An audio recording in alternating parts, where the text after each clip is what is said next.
Here with this start, you got to execute this. These guys have been thinking about this start for months up until this one right here. 2024 Fox Australian Supercross Championship is underway, and out to a great start to the inside is the 88 machine of Connolly, but he's thrown it down. We talked about that, Dan. We talked about that in the open. Trent did. That's the soil. A little bit of track maintenance.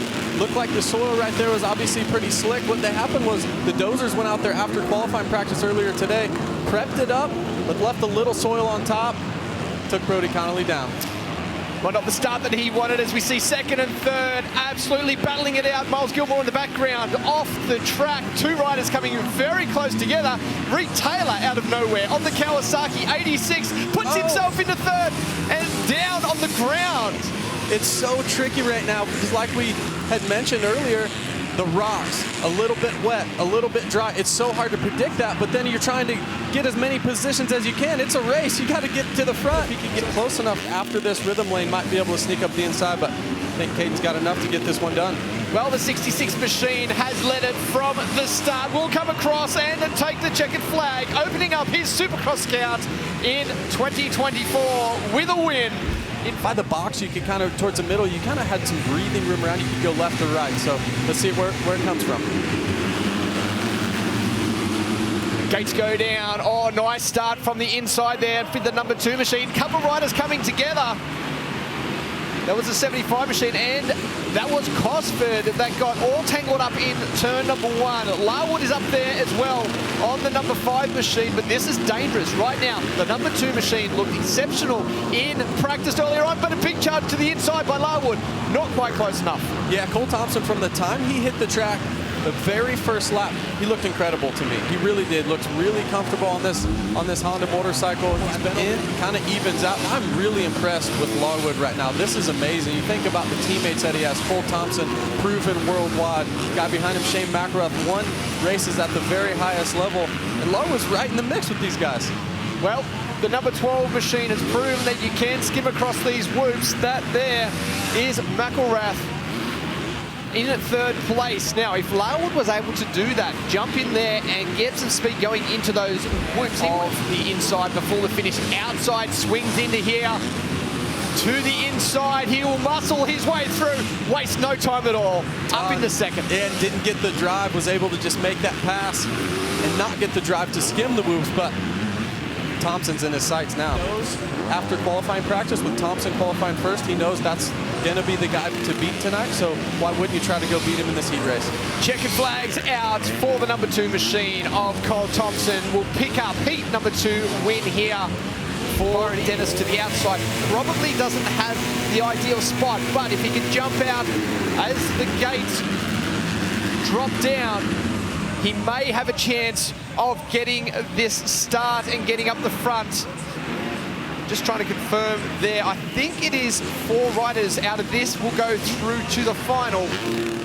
Yeah, and this is when the pressure's on. You really want to try to execute that start, but if you're in the... Well, there's Mitch Norris there in second place, applying all the pressure to Jack Kitchen on the 45 machine, as we see Dennis, beautiful square up there. Yeah, that was a great pass, and he executed that to perfection, and you needed to get that done. Look, you don't want to see yourself on the bubble, and really for Byron, and sometimes that can hinder your confidence for the rest of the night. Oh, 45 almost tucks the front. And you see those pebbles starting to come up, Cammy. They're starting to get pretty slippery. This is the time of the night where the moisture might even start to come up, so it starts to get unpredictable, the soil. Well, the moisture may come even more. Oh, we see our leader, the front wheel tucked away underneath him. It's exactly right. That inside, the moisture is probably starting to come up. Unfortunately, just trusted the front end too much. And sometimes, you know, it's not even really his fault. It's just the soil, unfortunately, will just bite you. And the guys that can read it the best and just toe that edge, you know, some of these rhythm lanes, his knees are starting to get a little bit wide, and that's just a technique thing, maybe a little bit inexperience in Supercross. The more connected your body can stay to that motorcycle, the better it's going to be.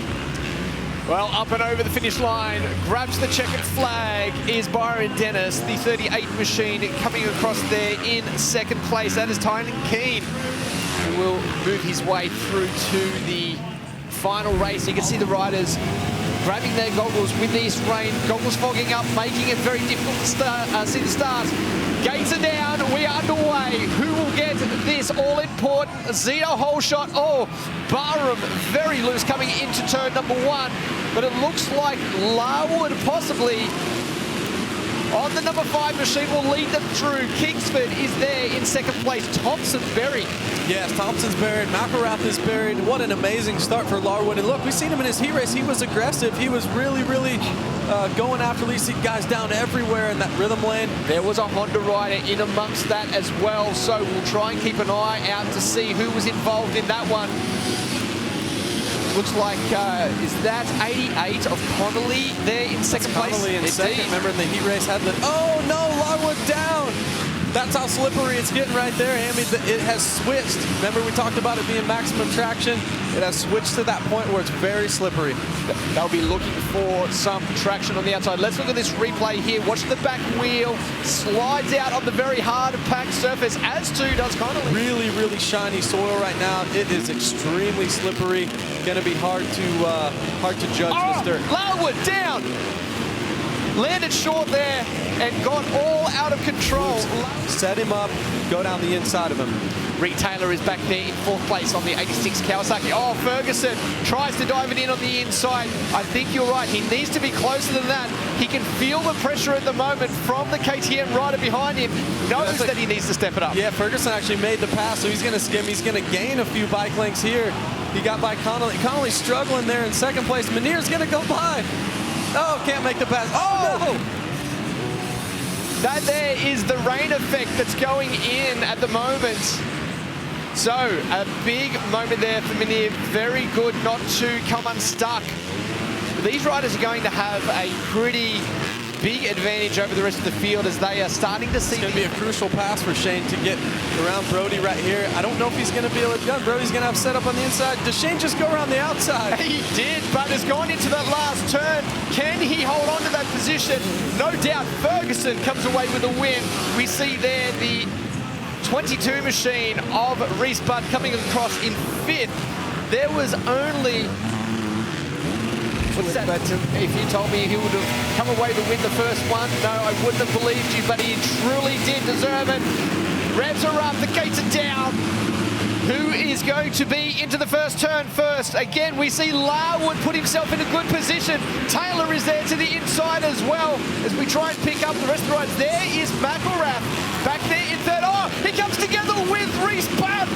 Budd goes down. Oh, what a bummer for Reese. Could be a great position for Brody Connolly. And he's going after Taylor for the lead. He looks aggressive. Very aggressive at the moment. So Connolly to the outside here. Oh, switches it to the inside. What a very pass. forceful. Wow, and you can just tell by his riding right now is he's not okay with anything other than going to the front. There he skims the whoops right there, gets off the back of the bike, misses one, makes a mistake, but wow, Connolly's on a mission right now.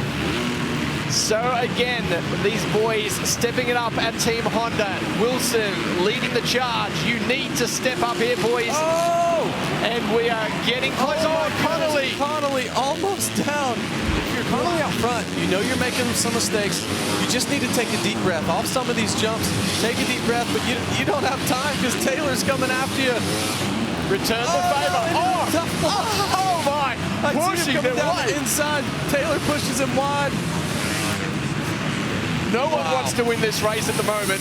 And there is Larwood right behind Kingsford. This race is absolutely epic. I saw Thompson put an inside move on McElrath. They are now part of this gaggle of riders that are battling it out for 2nd, 3rd, 4th, 5th. All the while, the 86 machine continues to move forwards as well. And what an unexpected night so far in this SX2 class. You think about the favorites coming in, Cole Thompson, Shane McElrath. Oh! No, they all 3 go down, all 3 teammates. All 3 teammates going down together. Thompson, is that McElrath? It is. And Thompson, Connolly. And we will see that our race leader, Kingsford, right there around, will greet the checkered flag. He will get 38 points over the 2.